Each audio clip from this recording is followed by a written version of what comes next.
Hey everybody, it's Rockula and welcome back to Rockula Retrospective.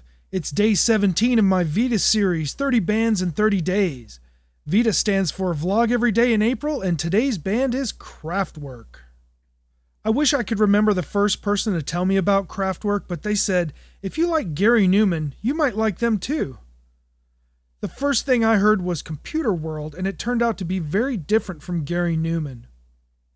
As I had stated before, Gary Numan was doing the exact opposite of what most electronic artists were doing. He was trying to put souls in the machines, while most people were trying to surrender their souls to the machines. Kraftwerk pretty much wrote the book on robot music, but it would take a while for them to develop the image that people associate with them today. I didn't know Computer World was a concept album until a good deal of time later, because I had no idea of the Kraftwerk mythology. Later, I would learn that almost every Kraftwerk album was a concept album. Sometime around 1996, I had a friend named Clay who put 6 Kraftwerk albums on 3 Maxell XLR2 tapes. The tapes are in chronological order and start with Autobahn on side A and Radioactivity on side B. Autobahn was their first album, or so I was told, and the concept was that you were supposed to feel like you were traveling down different parts of that famous highway. I like the title track, which takes up an entire side of an album, but I didn't warm up to the rest of the album, which is more like their early material, but I didn't know that yet. The twin concepts explored on Radioactivity are nuclear science and the science of communication. The standout tracks are the title track, Radioland, and Antenna. Side A of the next tape was Trans-Europe Express, which is about the European experience of being able to travel to different countries by train. It would be easier to name my least favorite track, which is Hall of Mirrors, because the entire album is amazing.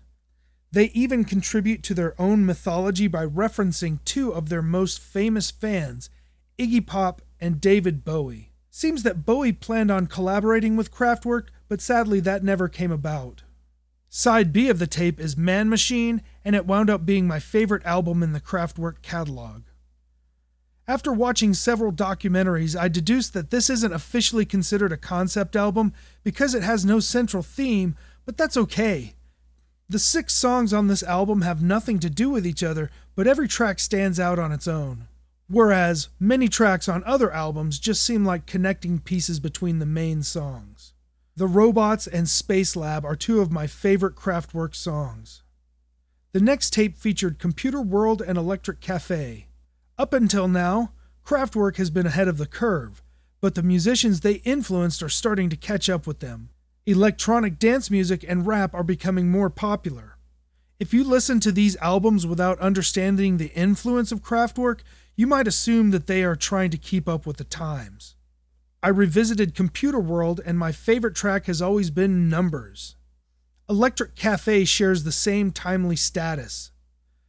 I like every song on this album, but it doesn't have the immersive effect of the earlier material. I don't have a favorite track. I realized that the Sprockets theme from Saturday Night Live was just a sped-up recording of Electric Cafe. This is a good time to address the influence that Kraftwerk had over pop culture. Many people have heard the stories of early hip-hop artists sampling Kraftwerk, but they are much more than just some obscure electronic act with one good riff. Kraftwerk has always been a pioneer in electronic music in many ways. They get credit for inventing the modern dance beat and finding new ways to apply electronics to music, even before the Moog synthesizer was invented. You know the slicked-back, pasty-white caricature of Germans that Mike Myers portrays? Kraftwerk invented that look. A lot of people lump Kraftwerk in with Gary Numan and Devo because their images are based on the concept of man's physical relationship with technology. Both Gary Numan and Devo based their images on the groundwork that Kraftwerk laid before them. All 3 understood the value of keeping an enigmatic front in order to project a carefully controlled image. But what about the days before Kraftwerk became the cornerstone of modern electronic music? The quick version is that Kraftwerk developed out of the German krautrock scene of the late 60s and early 70s. Krautrock is a term that Germans had to accept because that's the only word that people would use outside of Germany for their kind of music. Although the term is about as vague as alternative or metal, Krautrock is associated with two other blanket terms, progressive and ambient. A vast majority of this music was made with traditional instruments fed through various effects and crude synthesizers. It was mostly instrumental and mostly improvisational. There is also a segment of the genre that was making music that would later be classified as ambient. The core members of Kraftwerk participated in this movement in various projects like The Organization until they settled on their current moniker, which is German for Power Station. Their first three albums are more like traditional krautrock than the ambient variant. Their classical training gave them a more structured approach than their more rock counterparts. There was still the element of repetition, but they had not yet developed their robotic feel. The bridge from krautrock-era Kraftwerk to the final realization of their vision is the album Ralph and Florian.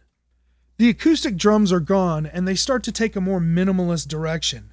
Replacing real drums with the simplistic rhythm machines of the day helped to tighten and focus the direction of the band and make it less about finding a groove and more about exploring the variances within a composition. I'm a drummer, so I can say this about my own people.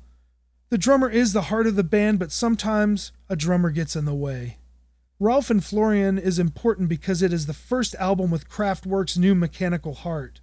Like others on the VEDA list, Kraftwerk have achieved the status of elder statesmen, and the release of Tour de France soundtracks signaled the end of their long, self-imposed silence. It's as if they had to wait for the rest of the world to catch up with them in order for the band to be truly appreciated. They currently play regular gigs and continue to push towards the future. Kraftwerk occupies a very special place in my heart because they are the soundtrack to some of my most trying moments. Whenever I feel overwhelmed or out of control, all I have to do is put in some earbuds, chill out in a dark room, and drift along with Kraftwerk. Discovering Computer World also set me on the path of discovering electronic drums. I got the Mattel Synsonic drums back in my early drumming days and would set up a hi-hat and play along with Computer World. Today, I use a Roland SPDS, which takes me back to those early Synsonic drum days. What kind of impact did Kraftwerk have on you? I'd like to hear about it in the comments below. Also, I'd like it if you liked, subscribed, and shared. Thanks for checking out day 17 of my VEDA series, 30 Bands in 30 Days. Tomorrow's band is Melt Banana. I'm Rockula, and this is Rockula Retrospective.